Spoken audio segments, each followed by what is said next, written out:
Just curious as to why you do not allow at least one person to be there for the actual shoot from a safety perspective. Awesome question. So there is a very specific answer to this, so I'm going to break it down for you. There are actually multiple reasons why I do not allow anyone anymore to be a part of the session. So like you can't bring a friend or anything like that.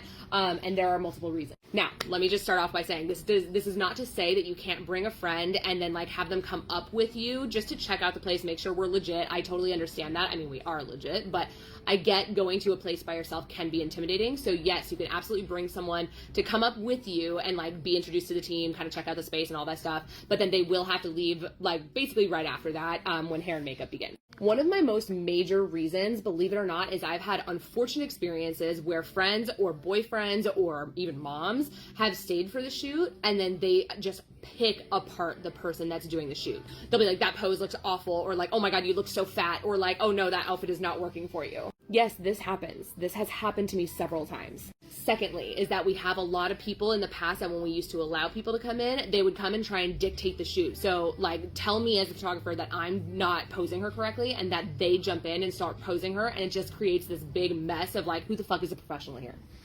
Thirdly, a lot of them steal from me. What do you mean? That means that if they take out their phone and start taking pictures of you or like whoever is posing or whatever, and I'm posing you and it's like my studio, my space, like all of that stuff, and they are taking photos over my shoulder, that is actually considered stealing. They are also a massive distraction to every single client that's had someone. They always think that they want someone there and then always regret it when I allow them to have someone there. Every single time it is regretted because it's like they're such a distraction and they're trying to like, as the person that's being photographed, you're trying to like accommodate like the person that's there and trying to be like, oh, okay, like, you know, what do you think, and trying to include them when really it's not their shoot. All in all, I've had only awful experiences with people bringing other people to their session. Again, safety reasons, feel free to let us know that you plan on bringing someone to come up with you to check out the space, and then they are more than welcome. Even if you are scared for them to leave or whatever, like obviously you shouldn't be because we're an all-female team, like, and you see us on TikTok, like this is my legit business. But if you are nervous about it, we have a lobby that's directly below us, literally directly below us. They're free to hang out in the lobby, or there's a coffee shop around the corner. They can stay close by. They don't have to like leave completely, but they do have to be out of the space for distraction purposes, because we also are always on a time frame because you only have a certain amount of time for your shoot.